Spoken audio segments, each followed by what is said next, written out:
Hi friends, எல்லாருக்கும் வணக்கம் and welcome back to Nishu's Home Delight. எல்லாரும் ஹெல்த்தியாக ஹாப்பியாக இருக்கீங்க அப்படின்னு நான் நம்புகிறேன்.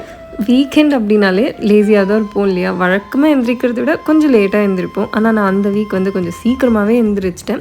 என்ட்ரன்ஸில் பார்த்திங்கன்னா ஒரு விநாயகர் வச்சுருப்பேன். ஏன்னா வெளியில் போயிட்டு நம்ம விநாயகர் முகத்தை பார்த்துட்டு உள்ளே வரும்போது ரொம்பவே நல்லது அப்படின்னு சொல்லுவாங்க. அது க்ளீன் பண்ணி ஒரு 2 வாரம் மேலே ஆகிடுச்சு.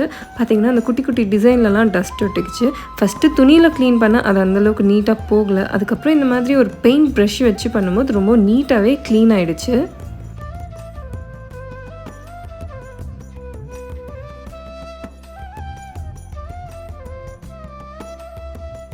கிட்ஸெல்லாம் எந்திரிக்கிறதுக்கு முன்னாடியே பார்த்திங்கன்னா ஒரு சில க்ளீனிங் வேலைகள்லாம் ஃபாஸ்ட்டாக முடிச்சுட்டு பிரேக்ஃபாஸ்ட்டுக்கு சிம்பிளாக குட்டீஸ் வீட்டில் இருக்காங்க அப்படிங்கிறதுனால அவங்களுக்கு பிடிச்ச மாதிரி வெஜிடபிள்ஸை லைட்டாக ஸ்டிர் ஃப்ரை பண்ணி கொடுத்துட்டு கூட எக்கும் கொடுத்துடலாம் அப்படின்னு சொல்லிட்டு எல்லாத்தையும் ரெடி பண்ணி வச்சிட்ருந்தேன்.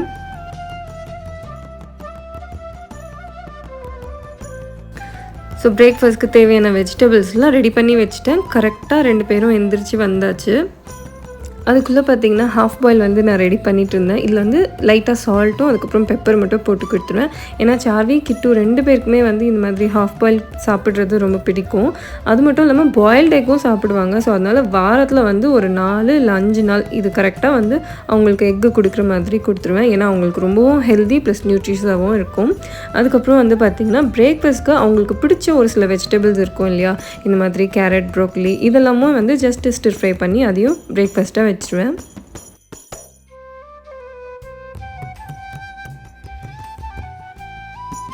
ஸோ சாட்டர்டே சண்டே எப்போவுமே பார்த்திங்கன்னா லன்ச் கொஞ்சம் நிறைய எடுத்துப்போம். அப்படிங்கிறதுனால பிரேக்ஃபாஸ்ட் லைட்டாக எடுத்துப்போம்.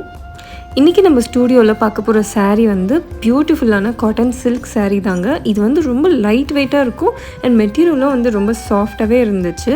இது டெய்லி வேறாகவும் நம்ம யூஸ் பண்ணிக்கலாம். அப்படி இல்லைனா ஆஃபீஸ்க்கு தாராளமாக கட்டிட்டு போகலாம். சிம்பிளாக இந்த மாதிரி ஆக்சிடைஸ்ட் ஜுவல்லரிஸோடு நம்ம பேர் பண்ணி வேர் பண்ணோம் அப்படின்னா ரொம்பவே எலகண்ட்டாக இருக்கும். இதில் நம்மக்கிட்ட 2 ஷேட்ஸ் அவைலபிளாக இருக்குது. ஒன்று பிங்க், இன்னொன்று இதில் உங்களுக்கு எதனா சாரீ ஆர்டர் பண்ணோம் அப்படின்னா ஸ்னாப்ஷாட் எடுத்துகிட்டு கீழே கொடுத்துருக்க வாட்ஸ்அப் நம்பருக்கு சென்ட் பண்ணி நீங்கள் ஆர்டர்ஸ் ப்ளேஸ் பண்ணிக்கலாம்.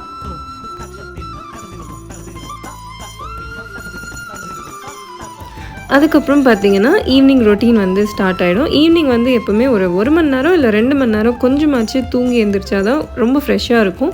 அதுக்கப்புறம் கிட்ஸும் எந்திரிச்சு வந்துடுவாங்க. கிட்டும் எப்போவுமே எந்திரிச்ச உடனே பார்த்திங்கன்னா ஒரு கிளாஸ் தண்ணி கண்டிப்பாக எடுத்துக்குவோம். அது ஒரு ஹேபிட்னே சொல்லலாம். எப்போவுமே தூங்கி எழுந்திரிச்சதும் கொஞ்சம் தண்ணி குடிச்சிட்டு அதுக்கப்புறம் மில்க் அதுக்கப்புறம் ஸ்நாக்ஸ் எல்லாம் கொடுத்து விட்டுருவேன். எனக்கு பார்த்திங்கன்னா நம்ம சின்ன வயசுலலாம் இருக்கும்போது அந்த காலத்தில் அந்த பட்டர் கேக்லாம் வரும் இல்லைங்களா? இது எனக்கு ரொம்பவே பிடிக்கும். மாதத்தில் என்னைக்காச்சும் ஒரு நாள் இல்லை 2 நாள் கண்டிப்பாக இது எடுத்துக்கணும் அப்படிங்கிற க்ரேவிங்ஸ் எனக்கு இருக்கும்.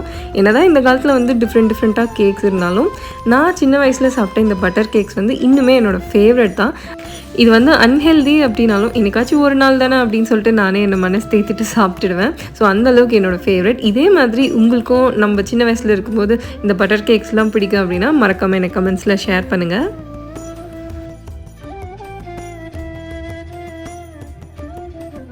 நைட்டுக்கு டின்னர் பார்த்திங்கன்னா இன்றைக்கி பம்கின் நிறைய இருந்துச்சா. ஸோ அதனால் அதில் ஒரு ரெசிபி பண்ணலாம் அப்படின்னு சொல்லிட்டு பண்ணிகிட்டு இருந்தேன். எப்போவுமே பம்கின் நம்ம பொரியலாக பண்ணுவோம். ஆனால் இன்றைக்கி சப்பாத்திக்கு கொஞ்சம் அதையே சப்ஜியாக பண்ணி சாப்பிட்லாம் அப்படின்னு சொல்லிட்டு தான் பண்ணிகிட்டு இருந்தேன். இது ரொம்ப ஹெல்திங்க. பம்கின் நம்ம உடம்புக்கு ரொம்பவே நல்லது. ஸோ அப்பப்போ முடிஞ்ச அளவுக்கு நாங்கள் அதை எடுத்துக்க ட்ரை பண்ணுவோம். இது பார்த்திங்கன்னா பம்கின் பாலியா அப்படின்னு சொல்லுவாங்க. அதுலேயே நான் கொஞ்சம் சப்ஜி மாதிரி பண்ணிக்கிட்டேன். ஃபஸ்ட்டு பார்த்திங்கன்னா பம்கினோட அந்த ஸ்கின்னெல்லாம் இருக்கும் இல்லையா? அதெல்லாம் நம்ம நல்லா பீல் பண்ணி எடுத்துக்கணும். இது பீல் பண்ணுறதுக்கு கொஞ்சம் ஹார்டாக இருக்கும். அதனால் நம்ம இந்த மாதிரி ஒரு கத்தி வச்சு எடுத்து பீல் பண்ணிக்கிட்டோம் அப்படின்னா ரொம்பவே ஈஸியாக இருக்கும். கண்டிப்பாக பீலரில் எடுக்கிறது கொஞ்சம் கஷ்டம்தான்.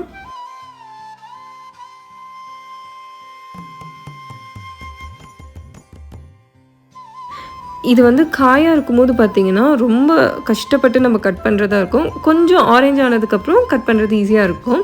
ஆனால் டேஸ்ட் பார்த்திங்கன்னா இந்த மாதிரி சாப்பிடும்போது நல்லாயிருக்கும். இதை நம்ம குட்டி குட்டி பீசஸாக கட் பண்ணி எடுத்துக்கணும். ரொம்ப குட்டியும் இல்லாமல் ரொம்ப பெருசாகவும் இல்லாமல் கொஞ்சம் மீடியம் சைஸஸில் நம்ம வச்சுக்கிட்டோம் அப்படின்னா இதை வேக வைக்கிறதுக்கு அது குழையாமல் வரும். இல்லைனா பார்த்திங்கன்னா அப்படியே ஒரு கொஞ்சம் அழிஞ்ச மாதிரி ஆகிடும்.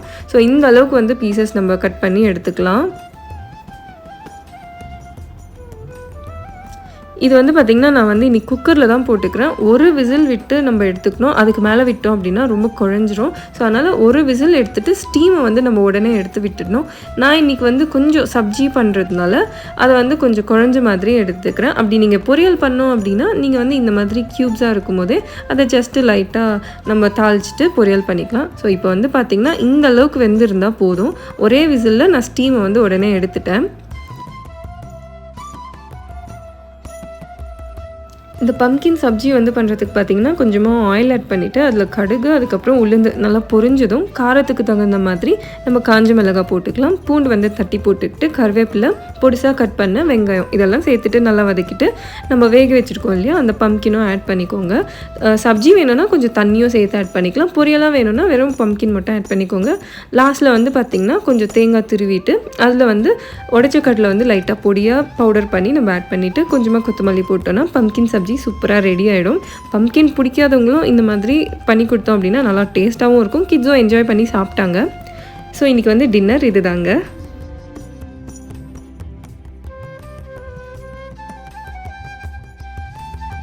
எப்பவுமே காலையில் எழுந்திரிச்சதும் இன்றைக்கி என்ன பண்ணுறது 3 வேளைக்கு என்ன சமைக்கிறது அப்படின்ட்டு யோசிச்சே வந்து டைம் போயிடுறதா இருக்குது.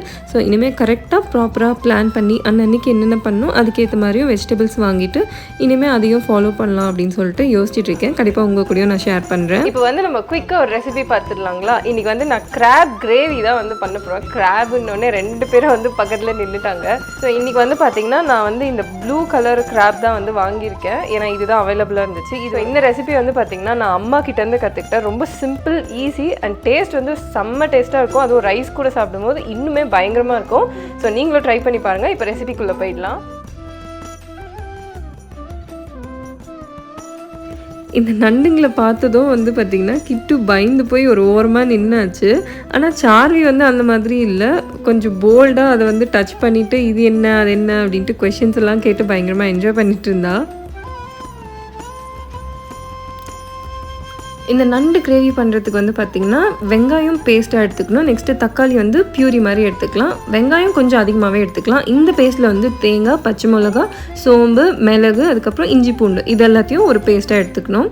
நெக்ஸ்ட்டு ஒரு கடாயில் வந்து கொஞ்சம் தாராளமாக ஆயில் ஆட் பண்ணிக்கோங்க. ஏன்னா இது கொஞ்சம் வேகணும் அப்படிங்கிறதுனால ஆயில் ஆட் பண்ணிவிட்டு ஃபஸ்ட்டு ஆனியன் பேஸ்ட்டு நம்ம வந்து போட்டுக்கிறோம். அது கொஞ்சம் பச்சை ஸ்மெல் போனதும் கொஞ்சமாக மிளகுத்தூள் அப்புறம் மஞ்சத்தூள் போட்டு நல்லா மிக்ஸ் பண்ணிக்கோங்க. அது வந்து கொஞ்சம் கொதிச்சதும் இதில் நம்ம டொமேட்டோ பியூரியும் வந்து ஆட் பண்ணிக்கணும். ஸோ இந்த மாதிரி வந்து கொதி வரும் இல்லைங்களா? இந்த மாதிரி பாயில் வரும்போது நம்ம நண்டை வந்து ஆட் பண்ணிக்கலாம்.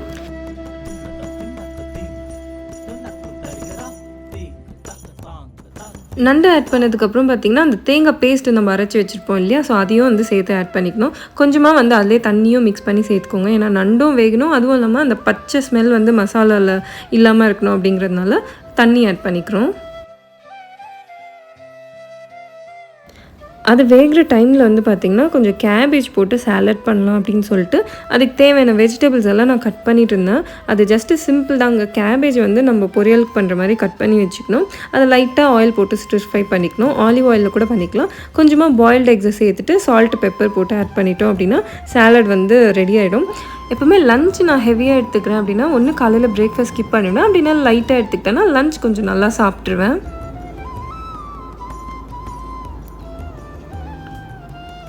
ஈவினிங் போல் பார்த்திங்கன்னா சார்விக்கு வந்து ப்ராஜெக்ட் பண்ணணும் அப்படின்னு சொல்லி கொடுத்துருந்தாங்க. ஜஸ்ட் அந்த CPU, மானிட்டர், ஸ்பீக்கர் இதெல்லாம் வந்து நம்ம ரெடி பண்ணி பண்ணணும் அப்படின்ட்டு. ஸோ வீட்டில் வந்து ஒரு சில பாக்ஸ்லாம் இருக்கும் இல்லைங்களா? இந்த வாட்சோட பாக்ஸு, அதுக்கப்புறம் எல்லாமே என்னென்ன பாக்ஸ் இருக்கோ எல்லாத்தையும் கலெக்ட் பண்ணி எடுத்துகிட்டு வந்துட்டு அதில் வந்து பார்த்திங்கன்னா அந்த பிளாக் கலரில் ஒரு கலர் பேப்பர் வரும். ஸோ அது எல்லாத்தையும் ஸ்டிக் பண்ணிவிட்டு அந்த மானிட்டர் மாதிரி ரெடி பண்ணிட்டோம். ஸோ இருக்கிற பாக்ஸில் என்னென்ன பண்ண முடியுமோ எல்லாத்தையும் பண்ணி சூப்பராக ஒரு மானிட்டர், CPU, அதுக்கப்புறம் கீபோர்ட் மொத்தமாக அந்த செட்டுக்கு தேவையானது எல்லாத்தையும் ரெடி பண்ணி வச்சுட்டு இருந்தோம்.